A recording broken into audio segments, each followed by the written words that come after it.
بیٹی سے کہا بیٹی میں کیا دیکھ رہا ہوں، مہمان آتے ہیں تو بستر بچھایا جاتا ہے اور میرے آنے پر تم بستر اٹھا رہی ہو۔ جب شادی کی تاریخ طے ہو جائے تو آپ 50 لاکھ دے دینا اور آپ 50 لاکھ دے دینا، بس اس سے زیادہ مجھے کچھ نہیں چاہیے۔ لڑکیوں کو پردے کے ساتھ بند کر کے رکھا جاتا ہے، یہ نہیں ہے جو چیز قیمتی ہوتی ہے اس کو بند کر کے رکھا جاتا ہے، جو چیز بیکار ہوتی ہے اس کو کھلا رکھا جاتا ہے۔ ألا بذكر الله تطمئن القلوب۔ السلام علیکم ورحمۃ اللہ وبرکاتہ۔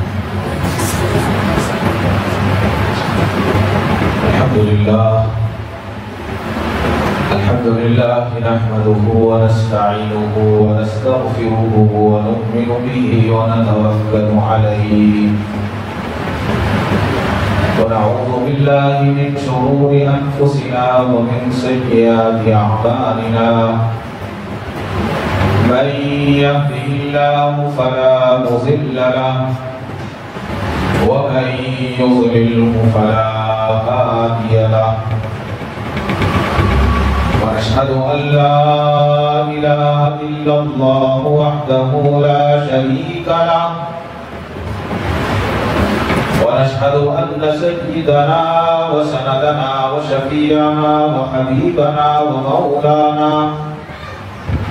ومولانا محمدا عبده ورسوله، أما بعد فأعوذ بالله السميع العليم من الشيطان الرجيم، بسم الله الرحمن الرحيم، لله ملك السماوات والأرض يخلق ما يشاء، يهب لمن يشاء إناثا ويهب لمن يشاء الذكور أو يزوجهم ذكرانا وإناثا ويجعل من يشاء عقيما إنه عليم قدير۔ صدق الله مولانا العظيم وصدق رسوله النبي الكريم وعلى آله وأصحابه وأزواجه وذرياته وأهل بيته أجمعين والحمد لله رب العالمين۔ محترم حضرات، بزرگوں اور دوستوں، گزشتہ جمعہ عورتوں پر اور بچیوں پر اسلام کی کیا مہربانیاں ہیں۔ اللہ کے نبی صلی اللہ علیہ وسلم نے بچیوں کو زندہ درگور ہونے سے کیسے بچایا اور عورتوں پر جو ظلم ہوا کرتا تھا اس کو اسلام نے کیسے ختم کیا، اس کے تعلق سے بات عرض کی تھی۔ آج بھی اسی بات پر گفتگو کر رہا ہوں۔ قرآن کریم کی ایک طویل آیت ہے جس کو تلاوت کیا ہے، جس کا ترجمہ ہے اللہ ہی کے لیے ہے کہ آسمانوں اور زمینوں کی سلطنت پیدا کرے، جو چاہے جسے چاہے اللہ تعالیٰ بیٹیاں دے، جسے چاہے بیٹے دے یا دونوں ملا کر دے، بیٹے دے اور بیٹیاں دے، اور جسے اللہ چاہے بھانج کر دے، بے شک وہ علم والا اور قدرت والا ہے۔ اللہ تعالیٰ جسے چاہتے ہیں دیتے ہیں، جسے نہیں چاہتے نہیں دیتے۔ نہ کوئی حکیم کسی کو دے سکتا اولاد، نہ کوئی ڈاکٹر دے سکتا، نہ کوئی بزرگ دے سکتا، نہ کوئی ولی دے سکتا، کوئی اولاد نہیں دیتا۔ اولاد اگر دینے والی ذات ہے تو صرف اللہ کی ہے۔ گزشتہ جمعہ حضرت دہیہ کا واقعہ میں نے آپ کو دل دہلا دینے والا آپ کے سامنے سنایا تھا کہ وہ اپنا واقعہ سنا رہے تھے اور نبی کریم صلی اللہ علیہ وسلم روتے جا رہے تھے، برا حال ہو گیا تھا۔ اسلام نے عورتوں پر جب مہربانیاں کی اور اسلام نے عورتوں کو ایک بہترین سماج عطا کیا اور ان کو سوسائٹی عطا کی اور ان کو پوری عزت دی اور ان کو ایک مقام عطا کیا، تو عورتوں نے بھی اسلام کی ایسی ہی خدمت کی اور اسلام کا حق ادا کیا۔ ایسا نہیں ہے کہ صرف ایک طرف سے معاملہ ہو، جب ایک طرف سے معاملہ ہوتا ہے تو اس کا جواب بھی اچھا آنا چاہیے اور جواب اچھا آتا ہے۔ صحابیات کی زندگی کو جب ہم اٹھا کر دیکھیں کہ آج ہمارے گھروں میں، ہمارے محلے میں، ہمارے صوبے میں، ہمارے ملک میں، اور اس وقت جو دنیا میں لڑکیاں اور خواتین جو گری ہوئی حرکتیں کر رہی ہیں، اس کو دیکھ کر سمجھ میں نہیں آتا کہ کیا یہ یہی خواتین ہیں، کیا یہی یہ عورتیں ہیں کہ جن عورتوں نے کلمہ پڑھا تھا، کیا یہ ان صحابیات کی روحانی اولاد نہیں ہے؟ ہر حال میں ان کی روحانی اولاد ہوتی ہے۔ وہ روحانی اولاد، وہ اس طرح سے روحانی اولاد ہونے کے بعد پھر کیسے ہو سکتا ہے؟ عشق رسول صلی اللہ علیہ وسلم کے متعلق جب ہم صحابیات کی زندگی کو دیکھتے ہیں تو مثالیں ملتی ہیں۔ ان کے سینے پاکیزہ تھے، ان کے قلوب اللہ کی نعمت سے مسرور تھے، اور وہ اسلام کے لیے اپنا سب کچھ قربان کرنے کے لیے تیار رہتی تھی اور کر دیتی تھی۔ جنگ احد کے دوران مدینہ المنورہ میں قریب ایک خبر پھیل گئی، جھوٹی خبر یہ تھی کہ نبی کریم صلی اللہ علیہ وسلم شہید ہو گئے ہیں۔ اس خبر کو سننا تھا، مدینے کے اندر کوہرام مچ گیا، اور یہ خبر عورتوں تک پہنچی۔ عورتیں اپنے سروں کے بال بکھیرتے ہوئے چیخ و پکار کرنے لگی۔ مدینے کی گلیاں عورتوں کی چیخ و پکار سے جو ہے گونجنے لگی، لیکن خبر سچی ہے یا سچی نہیں ہے اس کا بھی کسی کو پتہ نہیں تھا۔ چنانچہ ایک عورت، ایک صحابیہ نہایت تیزی کے ساتھ جنگ احد کی طرف چڑھتی ہیں اور دوڑ لگاتی ہیں کہ جا کر میں اس خبر کی پہلے تصدیق کروں، کیا یہ خبر صحیح ہے یا نہیں ہے کہ نبی کریم صلی اللہ علیہ وسلم شہید ہو گئے۔ ابھی پہاڑی کے قریب آئی تھی، ایک صحابی سامنے آئے، صحابی سے پوچھا کہ ماں بالا محمد صلی اللہ علیہ وسلم، محمد کا کیا حال ہے؟ تو اس نے کہا کہ مجھے معلوم نہیں کہ آقا کا کیا حال ہے، لیکن میں نے تیرے بیٹے کی لاش کو فلاں جگہ گرے ہوئے دیکھا، تیرے بیٹے کی لاش فلاں جگہ گری ہوئی تھی، اتنا تو مجھے بتایا تیرا بیٹا شہید ہو گیا ہے۔ آج کی ماں ہوتی تو کیا کرتی؟ وہی ماتم کرنے لگتی۔ اس نے کہا کہ میں بیٹے کی بات نہیں کر رہی ہوں، میرا جوان سال بیٹے کی بات نہیں کر رہی ہوں، وہ شہید ہو گیا ہے، میں تو بات اپنے آقا نامدار احمد مصطفیٰ حضرت محمد مصطفیٰ صلی اللہ علیہ وسلم کی کر رہی ہوں کہ میرے آقا کیسے ہیں۔ اللہ اکبر۔ رکی نہیں بیٹے کی خبر سن کر، ان صحابی نے جو راستہ بتایا کہ تیرے جوان بیٹے کی لاش وہاں دیکھی ہے، بلکہ تیزی کے ساتھ آگے بڑھتی ہے۔ آگے ایک اور صحابی ملے، پھر ان سے وہی پوچھتی ہے ماں بالا محمد صلی اللہ علیہ وسلم کہ ہمارے محمد کا کیا حال ہے؟ تو ان صحابی نے بھی جواب دیا کہ مجھے معلوم نہیں ہے کہ آقا کس حالت میں ہے، البتہ یہ معلوم ہے کہ تیرے خابد کی لاش اس جگہ پر ہے، تیرا خابد جو ہے شہید ہو گیا ہے۔ اللہ اکبر، کیسا ایمان تھا ان خواتین کا۔ کہا کہ میں نے خابد کے تعلق سے نہیں پوچھا تم سے، میں نے تو اپنے آقا کے تعلق سے پوچھا ہے۔ آگے بڑھنے کے بعد ایک اور صحابی ملے، ان صحابی سے کہتی ہیں کہ بتاؤ میرے آقا کا کیا حال ہے، حضور کیسے ہیں، حضور کی صحت کیسی ہے؟ ان صحابی نے کہا مجھے تو پتہ نہیں ہے کہ آقا کس حال میں ہے، لیکن یہ بتائے کہ تیرے والد کی لاش فلاں جگہ پر پڑی ہے، تیرے والد شہید ہو چکے ہیں اور فلاں جگہ پر لیٹے ہوئے ہیں، جا دیکھ لے۔ عورت نے پھر جواب دیا کہ میں نے والد کی لاش نہیں پوچھی، والد کی طبیعت نہیں پوچھی، میں تو اپنے آقا کو دیکھنے اور پوچھنے کے لیے آئی ہوں۔ پھر آگے بڑھ گئی۔ واہ اکبر، کیا ایمان تھا۔ آگے ایک اور صحابی ملے، صحابی سے پوچھا کہ بتاؤ حضور کا کیا حال ہے، حضور کیسے ہیں؟ اس نے کہا کہ مجھے حضور کا حال کو پتہ نہیں ہے، ہاں تیرے بھائی کی لاش فلاں جگہ پر ہے، تیرا بھائی بھی جنگ میں شہید ہو چکا ہے۔ مگر یہ عورت کیا، یہ تو پہاڑ تھی۔ اگر یہ خبریں پہاڑ سنتا، کسی پتھر کو سنائی جاتی تو پتھر بھی ریزہ ریزہ ہو جاتا، لوہے کو سنائی جاتی تو لوہا بھی پگھل جاتا۔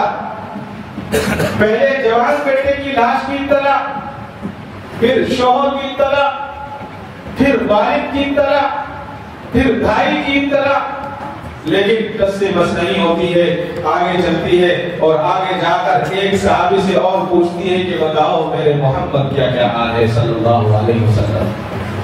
انہوں نے کہا کہ جاؤ فلاں جگہ پر محمد عربی صلی اللہ علیہ وسلم موجود ہیں، تشریف فرما۔ آگے بڑھی، جب وہاں پہنچی تو وہاں پہنچ کر دیکھتی کیا ہے کہ میرے اور آپ کے آقا احمد مصطفیٰ حضرت محمد مصطفیٰ صلی اللہ علیہ وسلم کھڑے ہوئے ہیں۔ چنانچہ اپنی سواری سے نیچے اترتی ہے اور نیچے اترنے کے بعد حضور اکرم صلی اللہ علیہ وسلم کے چادر کا کونا پکڑ کر کہتی ہے کل مصیبت بعد محمد، اور پھر کہتی ہے، یعنی یہ کہتی ہے کہ میرے اوپر تمام مصیبتیں محمد عربی صلی اللہ علیہ وسلم کے دیدار کرنے کے بعد آسان ہو گئی۔ کیا محبت تھی، کیا الفت تھی۔ عقیدت، ایک عقیدت ہوتی ہے، ایک محبت ہوتی ہے۔ عقیدت ایک منٹ میں آسمان پر لے جاتی ہے اور ایک منٹ میں گر جاتی ہے، لیکن جس سے محبت ہوتی ہے، سچائی یہ ہے کہ محبت ختم نہیں ہوتی۔ عقیدت تو ٹوٹ جاتی ہے، آج اس کے تھے کل اس کے ہو جائیں گے، پرسوں اس کے ہو جائیں گے، لیکن یہ کیسی محبت تھی۔ اللہ کے نبی کو دیکھنے کے بعد ساری مصیبتیں آسان ہو گئی۔ یہ تھی خواتین، یہ تھی صحابیات۔ آج ہماری گھروں کی بچیوں کو، ہماری عورتوں کو کیا ہو گیا ہے؟ یہ حقیقت ہے کہ انہوں نے ان کی زندگی کو پڑھنا چھوڑ دیا، ان کی زندگی کو سمجھنا چھوڑ دیا، اور اگر آج ہم اپنے گھروں میں ان باتوں کی تعلیمات کو عام کریں گے، تبلیغ والے بے وقوف نہیں ہیں، بار بار بولتے بولتے کہ بھئی گھر میں کچھ سنایا کرو، یہی تو چیزیں بتائی گئی ہیں، یہی تو سنانے کے لیے بتایا جاتا ہے، لیکن ہم کیا سمجھتے ہیں کہ یہ فروعی چیزیں ہیں، غیر ضروری چیزیں ہیں۔ ضروری نہیں ہے کہ ایک مرتبہ میں ایک بات سمجھ میں آئے، ایسا ہو سکتا ہے کہ ایک بات کو 100 بار سمجھایا جائے اور نہ سمجھ میں آئے، اور 101 بھی مرتبہ میں اللہ تعالیٰ اس کو ہدایت عطا فرمائے۔ ہاں، سننے والے کے لیے ضروری ہے کہ ادب کے ساتھ سنیں۔ اگر ادب کے ساتھ سنے گا تو اللہ عمل کی توفیق دیں گے، ہدایت عطا فرمائیں گے، اور اگر ادب کے ساتھ نہیں سنے گا، بے ادبی سے سنے گا تو ایمان کے جانے کا خطرہ ہے۔ بہت ساری باتیں ایسی ہیں، خیر میں اگر اس طرف چلا گیا تو بات لمبی ہو جائے گی۔ حقیقت یہی ہے کہ آج ہم نے اپنے بچیوں کے اور بچوں کے سامنے صحابیات کی زندگی کو رکھنا چھوڑ دیا ہے، جس کی وجہ سے آج یہ ارتداد کا مسئلہ ہے۔ روزانہ کہیں نہ کہیں سے ایسی خبر آتی ہے کہ 2-4 گھنٹے نارمل ہونے میں لگتے ہیں، 2-4 گھنٹے لگتے ہیں، سچی بات ہے، دل روتا ہے، کر کچھ نہیں سکتے، روزانہ کا معمول ہے، کبھی اس محلے سے، کبھی اس محلے سے، کبھی اس کے گھر سے، کبھی اس کے گھر سے، اور ایسا نہیں کہ جاہل کے گھر سے، عالم کے گھر سے بھی آ رہی ہے، عابد کے گھر سے بھی آ رہی ہے، ڈاکٹر کے گھر سے بھی آ رہی ہے، انجینئر کے گھر سے بھی آ رہی ہے، سب اس میں برابر ہیں، میں بھی ہوں، آپ بھی، سب برابر ہیں۔ اس لیے کہ ہم نے دوسرے کے گھر کو سدھارنے کا ٹھیکہ لیا ہے، دوسرے کے گھر کو تبلیغ کرنے کا ٹھیکہ لیا ہے، اور اپنے گھر کو بھول گئے۔ دعوت کا کام اپنے گھر سے شروع کیا جاتا ہے، یہی سنت ہے اور یہی اللہ تعالیٰ کا حکم ہے۔ اس لیے کہ سب سے پہلے گھر والوں کو باہر کہنا بہت آسان ہے، گھر میں کہنا بہت مشکل ہے، بہت مشکل۔ صحابیات کی زندگی ایسی زندگی نہیں تھی، ان کا ایمان بنا تھا۔ کیسا ایمان؟ ایک مرتبہ نبی کریم صلی اللہ علیہ وسلم نے مدینے کے جہاد کا اعلان فرما دیا۔ فضائل اعمال میں سنتے سنتے سب کی زندگیاں گزر گئی، لیکن جب بھی سنتے ہیں تو ایسا لگتا ہے کہ پہلی بار سن رہے ہیں۔ یہ دین کی چاشنی ہے۔ اگر قرآن کریم کی ایک سورت سورہ فاتحہ ہے، ہر نماز میں ہر رکعت میں پڑھتے ہیں، لیکن کبھی کسی مسلمان سے پوچھیے کیا اتنی بار سورہ فاتحہ پڑھا آپ نے، کیا کبھی تھکے سورہ فاتحہ پڑھ کر؟ کبھی نہیں تھکے گا انسان، کبھی دل بھرتا نہیں ہے۔ اگر 100 مرتبہ سورہ فاتحہ پڑھنے کا اتفاق ہوا تو دل یہ چاہتا ہے کہ اگلی بار 110 مرتبہ پڑھوں۔ یہ قرآن کی چاشنی ہے، یہی حدیث کی ہے کہ جتنا سنا جاتا ہے اتنا مزہ آتا ہے، اتنا مزہ آتا ہے۔ 50 مرتبہ. ہاں کسی گاؤں کا، کسی پٹیل کا، کسی آدمی کا ایک واقعہ ایک بار سنے، 2 بار سنے، بس تیسری بار بولیں گے نہیں بند کرو، سنا ہوا ہے. اچھا نہیں لگتا سننے کو، دل ہی نہیں چاہتا. گانے سننے والے کتنا گانا سنتے ہیں، بہت اچھا گانا تھا، 1 بار 2 بار 10 بار ختم. 1 سال 2 سال 3 سال چلے گا ختم. اس سے زیادہ کوئی نہیں سنے گا. جس نے گایا شاید وہ بھی نہیں سنے گا، اس کو بھی پسند نہیں. لیکن اللہ تعالیٰ نے قرآن کریم کے اندر، دین کے اندر وہ چاشنی رکھی ہے کہ جتنی مرتبہ سنو گے اتنا مزہ آئے گا، اتنا ایمان مضبوط ہوگا. حضور نے اعلان فرما دیا کہ جہاد کے لیے تیار ہو جاؤ. جہاد کے لیے اعلان، گھر گھر میں تیاریاں شروع ہو گئی. جب تیاریاں شروع ہوئی تو ایک گھر کی ایک صحابیہ رضی اللہ تعالی عنہا اپنے گود کے معصوم بچے کو لے کر آئی اور گود میں لیے ہوئے زور و قطع رو رہی ہیں اور اس لائن میں کھڑی ہیں جس لائن میں صحابہ اپنے نام لکھا رہے ہیں. اللہ اکبر، کیا ایمان تھا. کہا کہ عورتوں کا کام نہیں ہے، آپ کیوں آئی؟ کہا کہ اللہ کے نبی اسی لیے تو آئی ہوں کہ عورتوں کا نام نہیں ہے، عورتوں کو نہیں لے جانے، مجھے معلوم ہے، لیکن آپ کو میں اطلاع دینے کے لیے آئی ہوں کہ اس گھر میں، میرے گھر میں اب کوئی مرد نہیں ہے. عابد شہید ہو چکے ہیں، جنگ میں شہید ہو چکے ہیں، میرے گھر میں مرد نہیں ہے جس کو میں تیار کر کے آپ کی خدمت میں لے کر آتی اور جہاد میں بھیجتی. لہذا میں اس لیے رو رہی ہوں کہ میں جنگ میں کسی کام نہیں آ سکتی، تو یہ میرا چھوٹا سا معصوم سا بچہ لے کر آپ کی خدمت میں آئی ہوں. کسی نے پوچھا کہ یہ چھوٹا سا بچہ جنگ میں کیا کرے گا؟ تو صحابیہ کہتی ہیں کہ اللہ کے نبی میرے بیٹے کو جہاد کے لیے قبول فرما لیں. نبی نے فرمایا کہ یہ معصوم جہاد میں کیا کرے گا؟ تو وہ رو کر کہتی ہیں کہ اللہ کے نبی میں جانتی ہوں کہ یہ بچہ کچھ نہیں کر سکتا، لیکن میرے گھر میں مرد نہیں ہے اور میرے گھر سے آج جنگ میں کوئی نہیں جائے گا تو میرا دروازہ کیا کہے گا. لہذا میں آپ سے یہ درخواست کرتی ہوں کہ آپ اس بچے کو لے جائیں اور جب دشمنوں کی طرف سے تیر آئے تو آپ اس کو ڈھال کے طور پر استعمال کر لیں تاکہ وہ تیر آپ کے جسم کو نہ لگے اور اس بچے کو لگ جائے اور یہ بچہ شہید ہو جائے. اس کی شہادت تو مجھے منظور ہے، لیکن اے اللہ کے نبی آپ کو ایک چھوٹی سی ضرب آ جائے، اے اللہ کے نبی آپ کو ایک چھوٹی سی تکلیف پہنچے، یہ مجھے منظور ہے. اللہ اکبر، کیسی مائیں تھی، کیسا ایمان تھا. کون دیتا ہے اپنے بچے کو؟ اور ایسا نہیں ہے کہ صرف نام کے لیے وہ لکھانے کے لیے گئی تھی، بلکہ رو رہی ہے اور اپنے آپ کو، اپنے بچے کو پیش کر رہی ہے. کیا وجہ تھی؟ یہ وجہ تھی کہ انہوں نے دین کو سمجھا تھا، انہوں نے اسلام کو سمجھا تھا اور وہ جانتی تھی کہ اسلام کی قیمت کیا ہے، اسلام کی قدر کیا ہے، اسلام کی یہ اسلام کس نعمت کا نام ہے. اگر اسلام کی نعمت کو بچانا ہے اور اسلام پر عمل کرنا ہے تو اللہ کے نبی کے حکموں پر چلنا ہو. ایک واقعہ نہیں ملتا ہے ایسے. اگر ان واقعات کو بیان کیا جائے تو سلسلہ وار میں سمجھتا ہوں کہ سال گزر جائیں گے، واقعات ختم نہیں ہوں گے. حضرت اما عائشہ صدیقہ رضی اللہ تعالی عنہا حجرے میں موجود تھی. ایک خاتون آئی اور آ کر عرض کیا کہ اماں جی اللہ کے نبی تو پردہ فرما گئے ہیں، ایسا کریں مجھے اللہ کے نبی کی قبر کی زیارت کروا دیں. اللہ کے نبی تو آرام فرما رہے ہیں، اب مجھے قبر مبارک کی زیارت فرما دیں، روزے کی زیارت کرا دیں.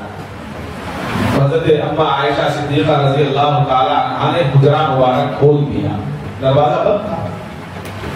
جب حجرہ مبارک کھولا وہ صحابیہ گئی اور عشق رسول میں ایسی روئی روتی رہی اور روتے روتے وہی جان دے دی اور انتہا. اللہ اکبر.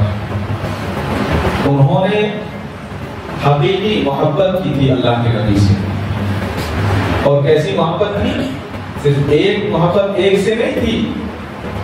اگر اللہ کے نبی کے سامنے بیٹا آ گیا تو بیٹا منظور نہیں، شوہر آ گیا تو شوہر منظور نہیں، بھائی آ گیا تو بھائی منظور نہیں.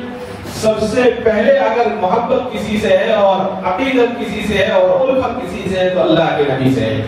یہ ہمیں صحابیہ نے سکھایا. کیسے سکھایا؟ امہات المومنین حضرت اما ام حبیبہ رضی اللہ تعالی عنہا کے والد ابو سفیان جب تک وہ اسلام میں داخل نہیں ہوئے تھے، صلح حدیبیہ کے موقع پر حدیبیہ کے صلح حدیبیہ کے لیے زمانے میں مدینہ آئے، اور مدینہ المنورہ آنے کے بعد اپنی بیٹی سے ملنے کے لیے اللہ کے نبی کے گھر تشریف لائے، اور آنے کے بعد اپنی بیٹی سے ملے، اور ملنے کے بعد وہاں کوئی بڑے بڑے کمرے تو ہوا نہیں کرتے تھے، چھوٹے چھوٹے سے حجرے ہوا کرتے تھے، اس حجرے کے اندر بستر لگا ہوا تھا۔ ام حبیبہ نے دیکھا کہ میرے ابا ابو سفیان بیٹھنا چاہ رہے ہیں، اور وہ بیٹھنے ہی والے تھے اللہ کے نبی کے بستر پر۔ حضرت ام حبیبہ رضی اللہ تعالی عنہا نے بستر کو لپیٹ دیا، اٹھا لیا بستر کو، ایک دم لپیٹ دیا۔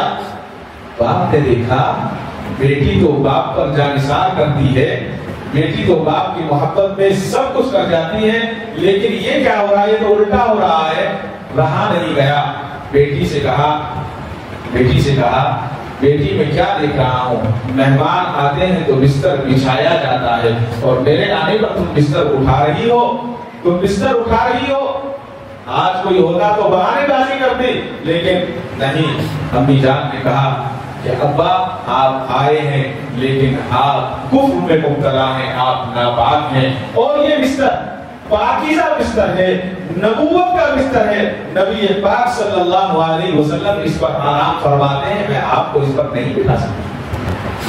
اللہ اکبر، کیسا دل ہونا چاہیے۔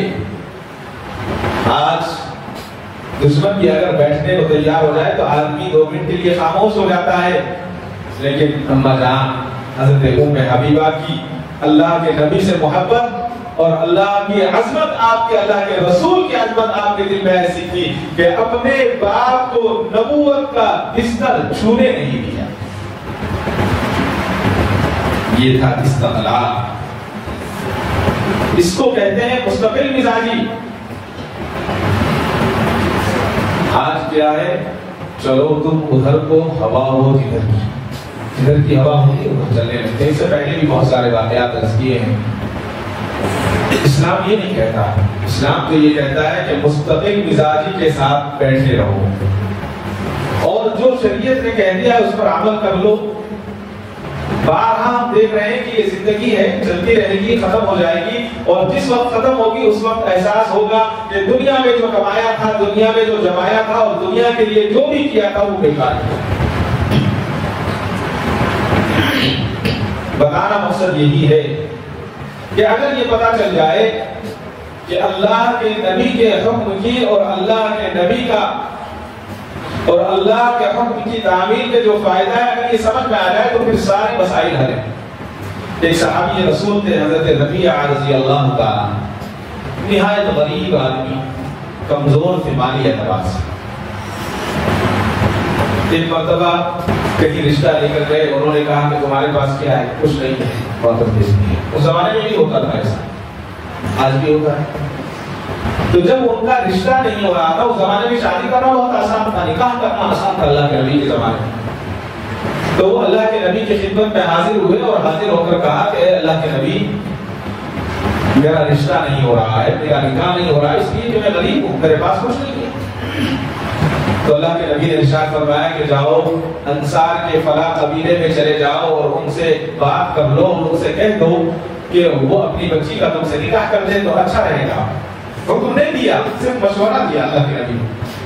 تو صحابی چلے گئے اور جانے کے بعد ان کے والد سے کہا کہ میں اللہ کے نبی سے کے مشورے سے آپ کے گھر آیا ہوں، اور آپ سے گزارش ہے کہ میں آپ کی بچی کا جو ہے نکاح کے لیے آیا ہوں۔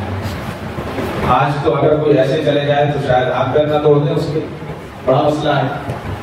پہلے بیچ میں جو ہے ایک بروکر ہونا، پھر دوسرا ہونا، پھر دوسری طرف سے ہونا، بڑے مسائل ہیں۔ اس سے پہلے بھی عرض کیا تھا کہ بنگلور میں ایک صاحب ہیں، حافظ صاحب ہیں بیچارے، تو بڑے رشتے کراتے ہیں، بڑے بڑے، چھوٹے رشتے نہیں کراتے۔ تو ایک دن ملے، ایک جگہ لے کر گئے، مجھے پتا نہیں تھا کیا بات تھی۔ تو انہوں نے وہاں جا کر بیٹھ کر انہوں نے بات چیت شروع کی۔ انہوں نے کہا لڑکے کی ناک ایسی ہے، پیشانی ایسی ہے، کمر ایسی ہے، ہاتھ ایسے ہیں، بزنس ایسا ہے، یہ گولڈ میڈل لیا ہے، اور اتنا اس کے گھر کا رخ ایسا ہے، ایسا انہوں نے بتایا کہ میں پریشان ہو گیا سن کر۔ اور کہا کہ رشتے طے کر لیں گے، اور طے کرنے کے لیے آپ کے گھر کو آئے تو بات ختم ہو گئی تو اچھا نہیں لگے گا، ان کے گھر کو گئے تو اچھا نہیں لگے گا، بہتر یہ ہے کہ ہم دبئی میں جا کر ایک دوسرے کو دیکھ لیں۔ بنگلور میں رہتے ہیں دونوں کے دونوں، کہنے لگے لڑکی والے بھی دبئی کو چلیں گے اور لڑکے والے بھی دبئی کو چلیں گے، وہاں جا کر میٹنگ کریں گے، اگر اچھا لگے گا تو پھر آگے بات کریں گے۔ تو اس کو بھی انہوں نے منظور کر لیا، میں موجود تھا وہاں پر۔ تو اس کے بعد انہوں نے کہا کہ دیکھو مجھے کچھ نہیں چاہیے، میں نے 300 اتنی شادیاں کرائی ہیں اب تک، اور مجھے کچھ نہیں چاہیے، آپ لڑکا آپ کا ہے، لڑکی ان کی ہے، دونوں خوش رہنا چاہیے۔ جب شادی کی تاریخ طے ہو جائے تو آپ 50 لاکھ دے دینا اور آپ 50 لاکھ دے دینا، بس اس سے زیادہ مجھے کچھ نہیں چاہیے۔ اللہ اکبر۔ میں نے کہا یہ آپ سچ کہہ رہے ہیں، جو کہہ رہے ہیں سچی بات ہے، اور اتنی میرے پاس پراپرٹی ہے، یہ سب پہلے شادی سے بنائی ہے۔ اللہ حفاظت فرمائے۔ یہ آج کا ماحول ہے۔ خیر، صحابی اللہ کے نبی کے بتائے ہوئے قبیلے میں گئے اور جا کر کہا کہ میں آپ کی بچی سے نکاح کا خواہش مند ہوں۔ تو انہوں نے کہا کہ ایسا ہے، یہ بھی ایک سنت ہے کہ میں اپنی بچی سے معلوم کر لیتا ہوں۔ دیکھیے کتنی اچھی بات۔ آج یہ دنیا والے کہتے ہیں کہ اسلام ظلم کرتا ہے، اسلام نے کبھی ظلم نہیں کیا عورتوں پر، اسلام نے تو عورتوں کے مرتبے کو بڑھایا ہے، مقام کو بڑھایا ہے۔ تو اس کے والد گھر گئے اور اندر جا کر کہا کہ اے میری بیٹی، دیکھو فلاں شخص آیا ہے اور اللہ کے نبی کے مشورے سے آیا ہے، اور وہ یہ چاہتا ہے کہ آپ کا نکاح اس سے کر دیا جائے، تو آپ کا کیا خیال ہے، بیٹی کا کیا خیال ہے؟ تو بیٹی نے کیا جواب دیا؟ یہ آج کی بیٹیوں کے لیے ہے۔ بیٹی نے جواب دیا کہ ابا جی آپ آنے والے کو نہ دیکھیں، آپ رشتے والے کو نہ دیکھیں، آپ نوشوں کو نہ دیکھیں، بلکہ اس کو دیکھیں کہ جس کی نسبت سے آیا ہے اور جس نے اسے بھیجا ہے، لہذا ہاں اور نہ کرنے کی دیر نہ کریں، بلکہ نکاح پڑھا دیں اور نکاح ختم کریں، اور میں اس کے ساتھ جانے کے لیے تیار۔ اللہ اکبر، سبحان اللہ۔ بیٹی نے کہا کہ ابو جان یہ مت دیکھو کہ کون آیا ہے، بلکہ یہ دیکھو کہ بھیجنے والا کون ہے۔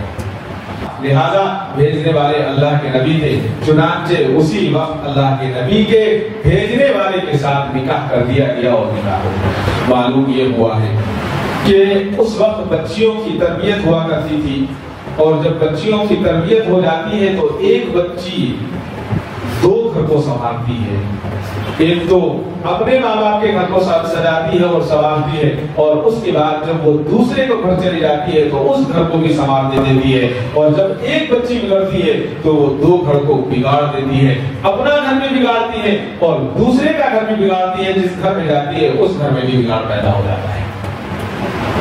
لہذا بچے کی تربیت ضروری ہے، لیکن بچے کے تربیت کے ساتھ ساتھ بچی کی تربیت زیادہ ضروری ہے۔ آج کیا ہو رہا ہے؟ آج یہی تو ہو رہا ہے کہ ہم بچیوں کی تربیت نہیں کرتے، لہذا جن گھروں میں دیندار بھی ہیں، علماء بھی ہیں، حفاظ بھی ہیں، قرہ بھی ہیں، حاجی بھی ہیں، نوازی بھی ہیں، وہاں کی بچیاں سب سے زیادہ بگڑ رہی ہیں، اس لیے کہ انہوں نے سب کی تربیت کی لیکن اپنے گھر کی بچی کی تربیت نہیں کی، اور جب اپنی بچی کی تربیت نہیں کی تو پھر کچھ نہیں ہوا، سارا کا سارا گھر خراب۔ اور جب سارا گھر خراب ہو جاتا ہے تو پھر کوئی فائدہ نہیں ہوتا، پھر کوئی فائدہ نہیں ہوتا سوائے منہ چھپانے کے، یا پھر اپنے آپ کو رو کر پیش کرتے ہیں اور کہتے ہیں کہ ہماری بچی کے ساتھ اس طرح کا دھوکہ ہو گیا ہے۔ دھوکہ ہوا نہیں ہے، دھوکہ آپ نے کروایا ہے، خود کروایا ہے دھوکہ۔ بہت ساری تاریخ ہے اس کی، بہت ساری چیزیں ہیں، اور جب محبت پیدا ہو جاتی ہے تو چھوٹی چھوٹی سنتیں بھی اچھی لگنے لگتی ہیں۔ غزوہ خیبر میں نبی کریم صلی اللہ علیہ وسلم نے ایک صحابیہ کو اپنے دست مبارک سے ایک ہار پہنا دیا، وہ ہار کوئی قیمتی ہار نہیں تھا، لیکن تاریخ میں لکھا ہے کہ رات ہوتی یا دن ہوتا، نہاتی یا بیٹھتی یا سوتی، کبھی وہ ہار اپنے گلے سے وہ جدا نہیں کرتی تھی، حتیٰ کہ انتقال کا وقت قریب آیا تو ان صحابیہ نے اپنے گھر والوں کو وصیت کی کہ یہ ہار اللہ کے نبی کا دیا ہوا ہے، لہذا میرے مرنے کے بعد اس کو میرے ساتھ دفن کر دینا۔ یہ محبت تھی۔ اور آج یہ کہا جاتا ہے کہ لڑکیوں کو پردے کے ساتھ بند کر کے رکھا جاتا ہے، یہ نہیں ہے، جو چیز قیمتی ہوتی ہے اس کو بند کر کے رکھا جاتا ہے۔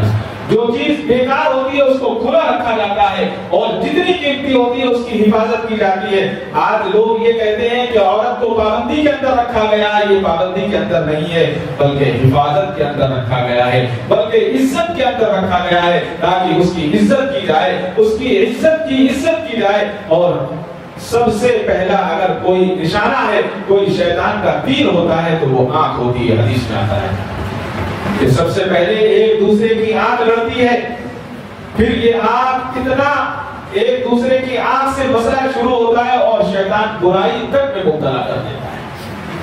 لہذا اگر ہمیں اپنے گھروں کو بچانا ہے تو اپنے بچیوں کو اچھا اسلامی لباس دینا ہوگا، ان کے چہروں کو اسلامی طریقے سے ڈھانکنا ہوگا۔ اگر ہم اسلامی طریقے سے ڈھانپیں گے تو ان کی حفاظت کریں گے۔ وہ کیسے؟ اس کے لیے ایک بہت مشہور واقعہ ہے کہ حضرت مولانا رشید احمد گنگوہی رحمۃ اللہ علیہ کے خلیفہ گزرے ہیں، حضرت مولانا ضمیر الدین رحمۃ اللہ ہے۔ وہ تحریر فرماتے ہیں کہ ایک شہر میں، اس زمانے میں پرانے زمانے میں شہر ہوا کرتے تھے اور شہر میں رہنے کے لیے بادشاہوں کی طرف سے سرائے بنائے جاتے تھے، مہمان خانے۔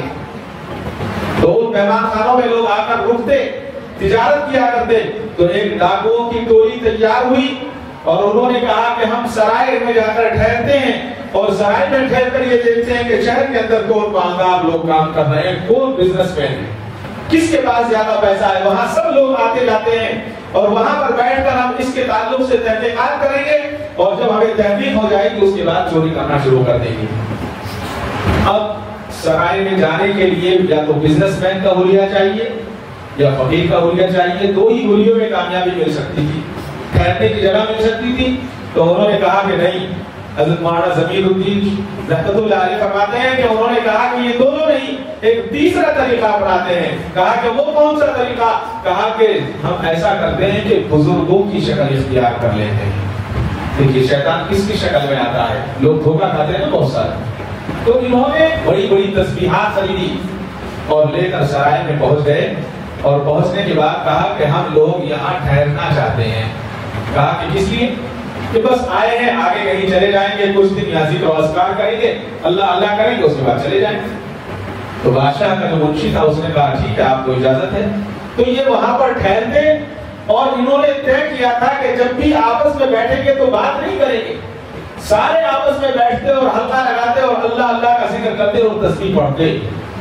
کئی دن گزر گئے، بادشاہ کو اطلاع ملی کہ یہاں پر کوئی درویش آئے ہیں اور اللہ اللہ کر رہے ہیں، اللہ اللہ کا۔ تو بادشاہ کا ایک بیٹا کچھ ایسی بیماری میں مبتلا تھا کہ وہ صحیح ہونے والی نہیں تھی، اطباء نے کہہ دیا تھا کہ یہ صحیح ہونے والی بیماری نہیں ہے۔ بادشاہ پریشان تھا۔ بادشاہ کے سمجھ میں آیا کہ جو اللہ والے آئے ہیں چلو ان کے پاس چلیں اور چل کر ان سے دعا کرا لیتے ہیں۔ بادشاہ گیا، سرائے میں آیا اور سارے جتنے اللہ والے تھے ان سے ملا اور ان سے مل کر کہا بہت عاجزی کے ساتھ کہ میں بادشاہ ضرور ہوں، ساری نعمتیں میرے پاس ہیں لیکن ایک طاقت میرے پاس نہیں ہے۔ یہ کیا کون سی طاقت؟ کہ میری اتنی طاقت نہیں ہے کہ میں اللہ سے درخواست کروں اور اللہ تعالیٰ میری درخواست قبول کر لیں۔ آپ سے میں گزارش کرتا ہوں، درخواست کرتا ہوں، آپ لوگ میرے بچے کے لیے دعا کریں اور ایسی دعا کریں کہ اللہ تعالیٰ اس کو قبول کر لے اور میرا بچہ ٹھیک ہو جائے۔ اب یہ تو سارے چور تھے، کیا دعا کریں کہ ہم تو بھیس بدل کر چوری کرنے کے لیے آئے ہیں۔ حضرت مولانا رشید احمد گنگوہی رحمۃ اللہ علیہ کے خلیفہ فرماتے ہیں کہ سارے چور جمع ہوئے، جمع ہو کر آپس میں بات کی کہ آئے تھے چوری کرنے کے لیے۔ جی لباس ولایت کا پہن کر، لباس اللہ کے بزرگوں کا پہن کر، لباس ولیوں کا پہن کر ہم دھوکہ دے رہے تھے، بادشاہ بھی ہمارے دھوکے میں آ گیا ہے۔ لیکن بادشاہ واقعی پریشان ہے۔ ایسا کرتے ہیں کہ ایک بار سب توبہ کرتے ہیں اور توبہ کرنے کے بعد اللہ سے گڑ گڑا کر کرتے ہیں، کیا معلوم اللہ تعالیٰ ہماری دعا قبول کرے۔ سب کے سب سجدے میں گر گئے، ادھر دعا کر رہے تھے، ادھر بادشاہ کا بیٹا کھڑا ہو گیا۔ اللہ اکبر، بادشاہ کا بیٹا کھڑا ہو گیا۔ بادشاہ نے دیکھا کہ کتنے بڑے ولی، ادھر دعا کی ادھر ٹھیک ہو گیا۔ بادشاہ نے قدم بوسی کی، دست بوسی کی، کہا کہ آپ کتنے بڑے ولی ہیں؟ کہا کہ یہ تو ہم ہی جانتے ہیں کتنے بڑے ولی ہیں، ہمیں پتا ہے، آپ کو کیا پتا؟ کہا کہ چلو آپ ہمارے یہاں رہو، ہم آپ کی خدمت کریں گے۔ سارے جمع ہوئے، سارے جمع ہونے کے بعد سب نے بات کی، کہا کہ جھوٹ صرف جھوٹ کے لیے ہم نے لباس پہن کر اللہ سے دعا کی، اللہ نے قبول کر لی۔ جب اللہ تعالیٰ اتنا سننے والا ہے تو اس چوری کرنے کی کیا ضرورت ہے؟ چلو چلتے ہیں، اللہ کے آگے گڑ گڑاتے ہیں اور اللہ سے مانگتے ہیں، اللہ تعالیٰ ہی ہمیں عطا فرمانے والے ہیں۔ اللہ تعالیٰ نے ہدایت عطا فرما دی، یہ چیز ہے ہدایت۔ اور ایسا نہیں ہے کہ ہم ایک بار اپنی بچی کو کہتے ہیں، 2 بار کہتے ہیں اور پھر چھوڑ دیتے ہیں۔ مرغے کی بات آتی ہے 2 بار 4 بار کہتے ہیں چھوڑ دیتے ہیں کہ نہیں بس ہو گیا ہے۔ اگر اس کو جاننا ہے تو اللہ کے نبی صلی اللہ علیہ وسلم کی سیرت کو پڑھنا ہوگا۔ کیسے پڑھنا ہوگا؟ اللہ کے نبی کی سیرت کے تعلق سے لکھا ہے کہ اللہ کے نبی صلی اللہ علیہ وسلم ابو جہل کے گھر 3000 مرتبہ چل کر تشریف لے گئے ہیں دعوت دینے کے لیے۔ بعض لوگ کہتے ہیں کہ 70 مرتبہ، 70 مرتبہ کہاں؟ 3000 مرتبہ لکھا ہے تاریخ میں۔ اور ایک مرتبہ تو ایسا ہوا کہ طوفانی بارش، جب مکے میں بارش ہوتی ہے تو طوفانی ہوتی ہے۔ آج کل تو ہم سب دیکھ رہے ہیں، سوشل میڈیا کا زمانہ ہے، کتنی تیز ہوائیں، طوفانی بارش ہوئی، لوگ ڈر ڈر کے مارے اپنے گھروں میں پناہ لیے ہوئے ہیں، لوگ اپنے گھروں میں چھپے ہوئے۔ ابو جہل کے گھر کے دروازے پر دستک ہوتی ہے، دستک کو سنا ابو جہل کہتا ہے کہ آج تو کوئی بہت ضرورت مند آ گیا ہے، آج تو یہ یقین ہے کہ اس موسم میں، اس بارش میں، اس طوفان میں اگر کوئی میرے گھر کے دروازے پر چوکھٹ پر آ کر کنڈی بجا رہا ہے تو پتہ چلتا ہے کہ نہایت ضرورت مند ہے، اور تم یاد رکھنا میں اس کی ضرورت ضرور پورا کروں گا۔ ابو جہل اپنی بیوی کو کہتا ہے اور جانے کے بعد دروازہ کھولتا ہے، دروازہ کھول کر کیا دیکھتا ہے کہ اللہ کے محبوب صلی اللہ علیہ وسلم کھڑے ہوئے ہیں۔ اللہ اکبر۔ اس نے پوچھا کہ آپ اس وقت کیسے آئے؟ اللہ کے محبوب فرمانے لگے میرے دل میں بات آئی، ممکن ہے اللہ تعالیٰ نے تیرے دل کو اب دین کے لیے نرم کر دیا ہو، اس لیے آ گیا، اس لیے آ گیا۔ اللہ کو منظور نہیں۔ لہذا یہ جو آج ہو رہا ہے کام، جو بچیاں مرتد ہو رہی ہیں، جو بچیاں اسلام سے دور بھاگ رہی ہیں، سب سے پہلے تو ہمارے گھر کا ماحول خراب ہونے کی وجہ سے، یا اگر ہمارے گھر کا ماحول اچھا بھی ہے تو ہم نے بچیوں کو سمجھایا نہیں ہے، اس لیے یہ خرابیاں پیدا ہو رہی ہیں۔ اللہ کے نبی صلی اللہ علیہ وسلم کی خدمت میں حضرت سعد رضی اللہ تعالیٰ تشریف لائے اور اللہ کے نبی سے عرض کیا کہ اے اللہ کے نبی، میں نے جو اسلام لانے سے پہلے نیکیاں کی تھی، کیا اس نیکیوں کا اجر ملے گا؟ اللہ کے نبی نے فرمایا کیا نیکی کی تھی؟ کہا کہ ایک مرتبہ میرے 2 اونٹ کھو گئے، گم ہو گئے، میں اونٹ ڈھونڈنے کے لیے نکلا، بستی سے باہر گیا تو ایک جھوپڑی تھی، اس جھوپڑی کے باہر ایک بوڑھا آدمی بیٹھا ہوا تھا اور 2 میرے اونٹ کھڑے ہوئے تھے۔ میں نے اس بوڑھے سے کہا کہ چچا یہ 2 اونٹ میرے ہیں، چلتے چلتے آ گئے ہیں، آپ اونٹ واپس کر دو۔ کہا کہ تمہارے اونٹ ہیں؟ کہ ہاں، کہ لے جاؤ، تمہارے ہیں تو لے جاؤ، کوئی بات نہیں۔ لیکن عرب تھا، مہمان نواز تھا، کہا کہ تم اونٹ ڈھونڈتے ڈھونڈتے آئے ہو، بیٹھ جاؤ، پانی پی کر جانا۔ بیٹھ گئے، پانی آیا، ابھی پانی پیا، کہا کہ بیٹھو ابھی کھجور کھانے جانا۔ گھر میں سے کچھ کھجور آ گئی، اندر کمرے سے کھجور کھا رہے تھے، بچے کی رونے کی آواز آئی۔ حضرت سعد رضی اللہ تعالیٰ نے پوچھا کیا ہوا؟ بوڑھا کہتا ہے اندر آواز دے کر کہ بیٹا یہ بتاؤ کیا ہوا، بیٹا ہوا یا بیٹی ہوئی؟ تو حضرت سعد نے پوچھا کہ اگر بیٹا ہوا تو کیا کرو گے؟ کہا کہ بیٹا ہوا تو خاندان کی شان بڑھائے گا، اس کی پرورش کریں گے۔ کہا کہ اگر بیٹی ہوئی تو کیا کرو گے؟ کہا کہ بیٹی ہوئی تو ابھی دفن کر دوں گا، ابھی دفن کر دوں گا۔ اللہ کے نبی کے صحابی نے کہا کہ ایسا مت کرو، ایسا کرو بیٹی مجھے دے دو، میں پال لوں گا، مجھے دے دو۔ بوڑھے نے کہا کہ کیسے، ایسے ہی دے دو؟ کیا دو گے؟ جواب میں کیا دو گے؟ ان صحابی رسول نے کہا کہ 2 اونٹ دوں گا، جو اونٹ لینے کے لیے آیا تھا۔ کہا کہ نہیں، جس اونٹ پر بیٹھ کر آئے ہو وہ بھی دو گے تو بیٹی دے دوں گا۔ کہا کہ ٹھیک ہے وہ بھی دے دوں گا، لیکن شرط یہ ہے کہ بیٹی مجھے دے دو، اونٹ پر بیٹھ کر میرے ساتھ چلو، میں گھر چلا جاؤں گا تو اونٹ تمہیں دے دوں گا۔ اس بوڑھے نے سودا کر لیا، بیٹی کو ان کو دے دیا، اونٹ پر گھر گئے، گھر جانے کے بعد اونٹ واپس کر دیا۔ ہے کوئی ایسا؟ یہ صحابی رسول کہتے ہیں اے اللہ کے نبی، یہ مجھے ایسا چسکا پڑا، ایسا مزہ آیا اس بیٹی کو پالنے میں، ایسا مزہ آیا کہ مجھے جب بھی پتا لگتا کہ فرا قبیلے میں اگر کسی کی بیٹی ہوگی تو بیٹی کو دفن کر دیا جائے گا، میں اسی قبیلے میں جاتا، 2 اونٹ دیتا، کہیں 3 اونٹ دیتا اور اس بچی کو لے کر آ جاتا۔ اس طرح سے میں نے اپنے محل میں 360 بیٹیاں کو پالا ہے۔ بتائیے اے اللہ کے نبی، کیا اس پر مجھے انعام ملے گا؟ میں نے 2 اونٹنیاں، ایک اونٹ کے بدلے ایک بیٹی خریدی ہے اور پالا ہے۔ اللہ کے نبی خوشی سے کھڑے ہو گئے، آپ کا چہرہ کھل اٹھا۔ اللہ کے نبی نے فرمایا اے میرے بھائی، اللہ نے تجھے اسی برکت سے ایمان کی دولت سے نوازا ہے، یہی تو انعام ہے۔ اللہ اکبر، اسی وجہ سے تو تجھے ایمان کی دولت سے نوازا ہے، یہی تو انعام ہے۔ آج اسلام نے بیٹیوں کے مرتبے کو بڑھایا اور آج ہماری بیٹیاں اسلام کی ناک کٹا رہی ہیں۔ کیا ہو رہا ہے؟ یہ اس وجہ سے ہو رہا ہے کہ ہم نے بیٹی کو بیٹی نہیں سمجھا۔ جب بیٹی کو بیٹی نہیں سمجھا تو وہ یہ سمجھ رہی ہے کہ کہیں ایسا نہ ہو کہ کل میرا فیوچر خراب ہو جائے، اس لیے فوراً دوسروں کے ساتھ جانے پر مجبور ہیں، کہیں جہیز کی وجہ سے مجبور ہیں، کہیں اور دوسری پریشانیوں کی وجہ سے مجبور ہیں۔ غلطیاں دونوں طرف سے ہیں، ہم میں بھی غلطی ہے، ہم نے کچھ نہ کچھ لاپرواہی کی ہے جس کی وجہ سے ہم اپنی بیٹیوں کی تربیت نہیں کر پائے۔ لہذا اپنی بیٹیوں کی حفاظت کرنا صرف یہ حفاظت نہیں ہے کہ ہم نے ان کو گھر کے اندر آرام سے رکھا، کھلایا پلایا، بلکہ ان کی زندگی میں مداخلت، یعنی ان کو دیکھیں، ان کو سمجھائیں، اسلام کے تعلق سے بتائیں۔ خصوصاً جو کالجز میں جانے والی بچیاں ہیں ان کی حفاظت بہت زیادہ ضروری ہے۔ اللہ تعالیٰ مجھے اور آپ کو کہنے سننے سے زیادہ عمل صالح کی توفیق عطا فرمائے۔ اللہ تعالیٰ اس بیماری سے، جو یہ ارتداد کی بیماری چل رہی ہے، اس سے اللہ ہماری حفاظت فرمائے۔ اسلام نے نہ بیٹوں کو فوقیت دی ہے نہ بیٹیوں کو، دونوں کو برابر رکھا ہے۔ اللہ کے نبی نے فرمایا جو 2 بیٹیوں کی پرورش کرتا ہے کل قیامت میں اس طرح سے میرے ساتھ ہوگا۔ جو 3 کی پرورش کرتا ہے اس کے لیے بھی انعام فرمایا، جو 1 کی پرورش کرتا ہے اس کے لیے بھی انعام میں فرمایا، اور حتیٰ کہ یہ فرما دیا کہ جس گھر میں بیٹی پیدا ہوتی ہے اس گھر میں میرا سلام ہے۔ اس سے بڑی چیز اور کیا ہو سکتی ہے؟ اللہ تعالیٰ مجھے اور آپ کو عمل کی توفیق عطا فرمائے۔ وآخر دعوانا الحمدللہ رب العالمین۔